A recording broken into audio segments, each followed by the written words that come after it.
Selic em alta e os FIIs também, o que está acontecendo? Com certeza você observou aí os movimentos do Copom aumentando 1% e a Selic chegou aí ao quinto aumento consecutivo.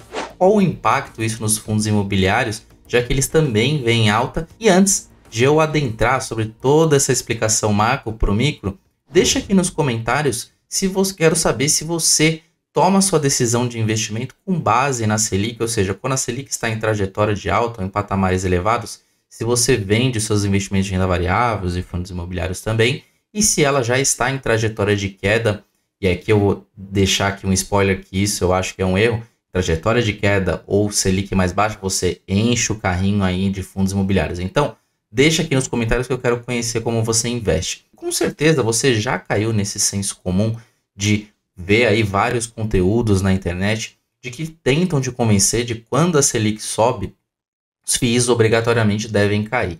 E isso, no contexto macro em geral, por que isso acontece? Quando a Selic está em alta, o movimento do Copom faz isso para conter ali o movimento da inflação, que também deve estar em alta. Então ele aumenta a taxa básica para conter esse movimento, para retirar praticamente dinheiro do mercado e conter a inflação. E quando isso acontece, naturalmente o custo de oportunidade da renda variável como geral começa a ficar meio que competir ali em D0 com os títulos de renda fixa que são negociados no Tesouro. Então há essa competição de curto prazo. Quando a gente observa aí conteúdos da internet falando de Selic, falando de fundo imobiliário, nesses conteúdos mais rasos que as pessoas trazem para vocês, o que acontece? Eles tentam te convencer que esse movimento de juros, né, de curto prazo, influencia diretamente nos fundos imobiliários. E é totalmente o contrário que está acontecendo justamente nesse momento, onde a gente tem uma alta durante o ano e já tivemos pelo menos 2 revisões da Selic para cima. Eu vou colocar aqui na tela nosso relatório de valuation relativo, um relatório que nós fazemos mensalmente dentro do Clube FI para você conferir tudo o que está acontecendo, né, nesse panorama mais macro dos fundos imobiliários. Então, já colocando ele aqui na tela, o nosso relatório de valuation relativo. Então, a gente sempre começa aqui com um texto mais introdutório, falando aqui da justificativa, né, desse valuation relativo, como que ele é feito, como que os cálculos são realizados, para você entender tudo esmiuçado. E aqui a gente começa já com esse gráfico principal, que é a quebra aí dos 3 principais indicadores que você acaba observando aí em todos os vídeos quando vão falar de fundos imobiliários. E o que é? Em vermelho a gente tem a linha do IFIX e em preto a gente tem a linha da Selic, né, das variações da Selic, que são esses recortadinhos aqui, degraus, né, que você observa. E em cinza a gente tem as NTNBs, que são as curvas longas de juros, aqui como referência NTNB 2035. Então, puxando esse dado desde 2014, esse gráfico aqui eu também já coloquei algumas vezes aqui, mas o que a gente observa de um contexto mais macro, assim, fazendo uma análise mais generalista. Quando a Selic cai, a gente já observa um movimento de subida da própria IFIX antes, tá vendo? Então, a gente tem esse movimento da Selic aqui subindo, o IFIX ficou meio que lateralizado. E aí, antes mesmo de começar a cair, né, daqui até aqui, né, onde eu estou passando o mouse, a gente já tem um movimento importante de alta antes mesmo da Selic cair. Um movimento bem relevante, né? E aqui, continuando aqui no ano de 2016 até 2018, a Selic chegou ali no patamar mais próximo de 6%, ficou lateralizada, e aí começou a cair, ainda aí buscou ali os 2%, né, uma taxa bem baixa. E a gente teve um repique forte no IFIX e depois veio a pandemia. Todo mundo sabe o que aconteceu nesse momento. O IFIX foi ali para baixo ali dos 2.500 pontos. Depois teve uma retomada, ficou lateralizado e caiu novamente. E o que aconteceu com a Selic nesse momento? Ela continuou em queda, mesmo com o IFIX lateralizado. E aí a Selic começou uma escalada de juros ali de 21 até 23 para cima ali dos 13%. E o que aconteceu com os fundos imobiliários? Ficaram meio de lado, só que as curvas longas de juros foram acelerando também. Então isso segurou aí a valorização do IFIX, que ficou bem lateralizado nessa época aqui, desde 2020 até meados de 23. E aí lá em dezembro, né, de 23 teve um rally forte, né, do meio do ano de 23 até o final. E o que aconteceu com as curvas de juros? Elas caíram. E o que aconteceu com a Selic? Nada. Nesse tempo aqui, ela continuou ali no patamar ali próximo de 13,75, se não me engano aqui, e teve um movimento forte da Selic antes da queda começar, que é onde eu estou passando o mouse. E é o que está acontecendo agora também. A Selic veio acelerando do patamar ali de 10 e alguma coisa, 10%, até os 14,15 de agora. Aqui está com arredondamento de 14,1. E o IFIX teve uma acelerada de próximo dos 3.000 pontos até 3.259, que é o dado que está aqui.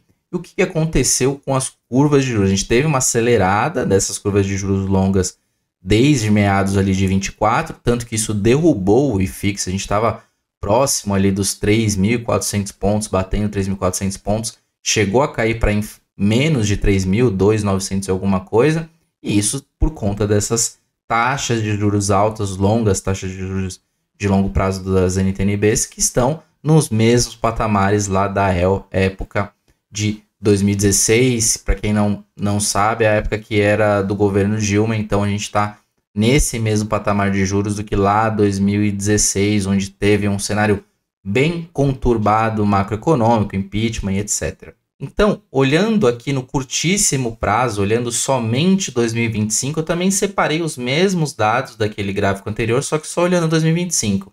Então, a gente tem em azul aqui a Selic, e em verdinho mais claro os pontos do IFIX, e em vermelho as NTNBs com vencimento de 2035. O que aconteceu aqui em 25? Nós já tivemos duas revisões da taxa Selic, foi de 12,75 para 13,15 e tivemos agora recentemente um aumento de 1 ponto percentual para 14,15.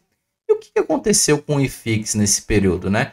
Ele caiu bastante ali no início do ano ainda, né? Em 2025 que a gente está tratando, sem a Selic ter alguma variação, ou seja, em 12,15 os fundos imobiliários aí saíram ali do patamar mais próximo dos 3.000 pontos para inferior para os 3.000, 2.900 e alguma coisa que eu tinha falado.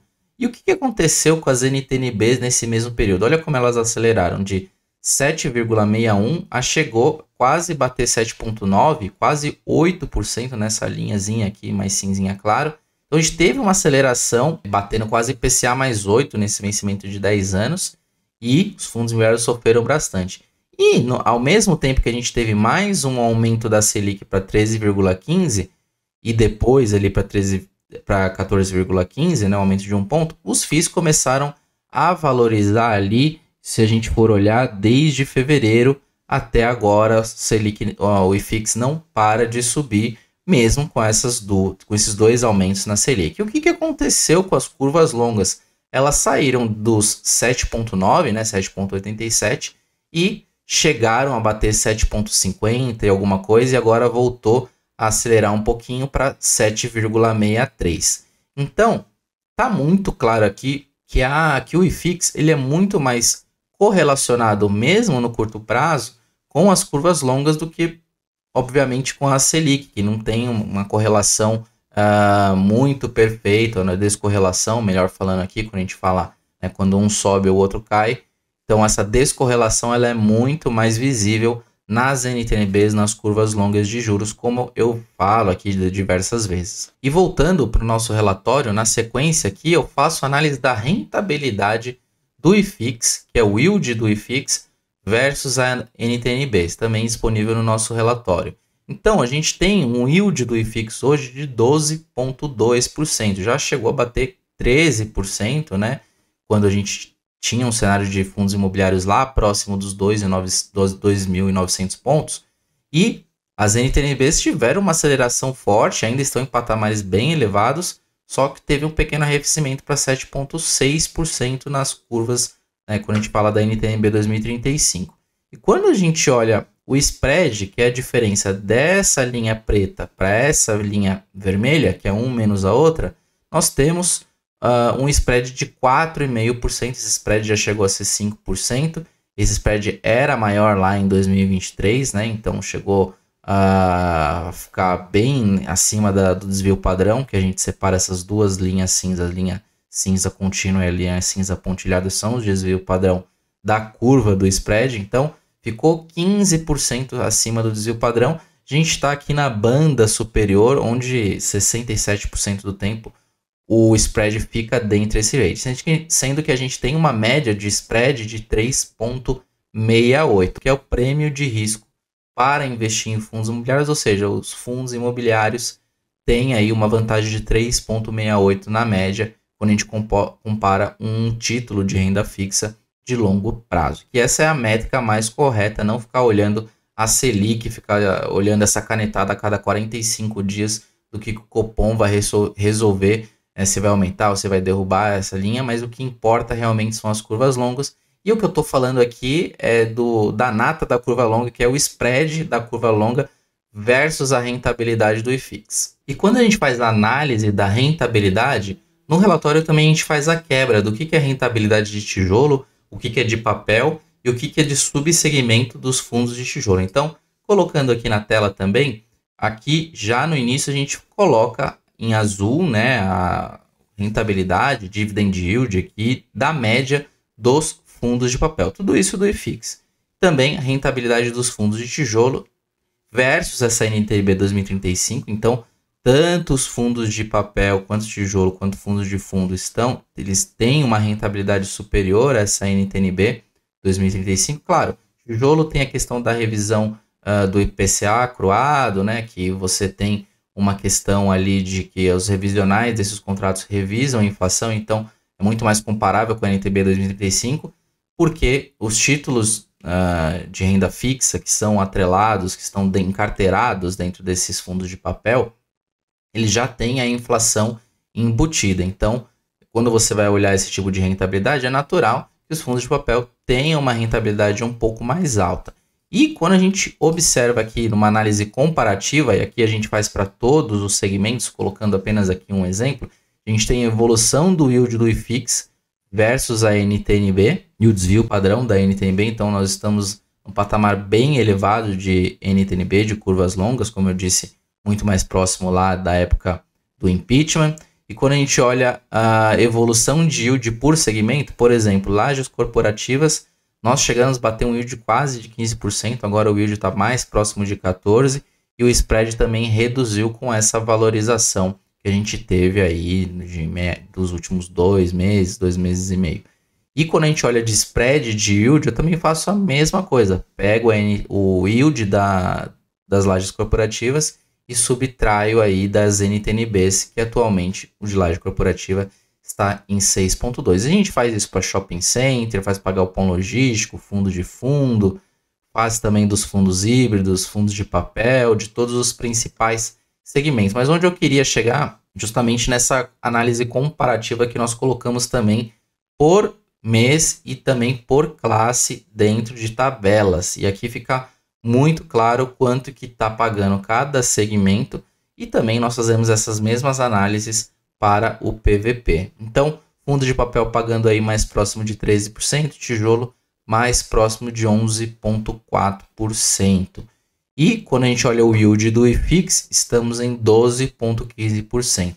E um PVP do IFIX de 0,87. O que esse 0,87 significa que estamos aí com um desconto entre 13% e 12%, que tem um número quebrado. E tudo isso só para falar para você não olhar a Selic antes de investir em fundo imobiliário?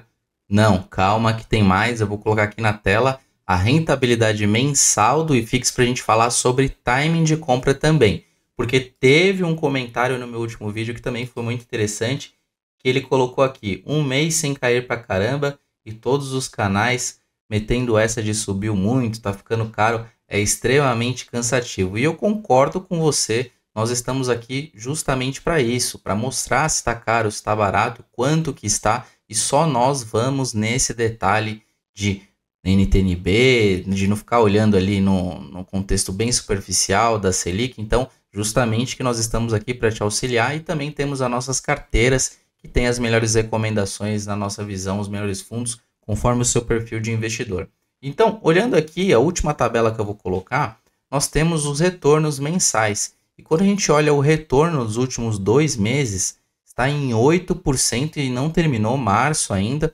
Claro, nós tivemos ali uma sequência bem forte de quedas. A gente teve de setembro até janeiro queda de quase 11%, desculpa, sendo que de janeiro a dezembro a queda foi próxima de 5,9%. Aqui, claro, está o retorno na somatória, né? Você tem que considerar o retorno acumulado. Então, a queda de 2024 foi em torno de 6%, 5,9%. Só que só janeiro e fevereiro nós temos uma valorização quase aí de 8%.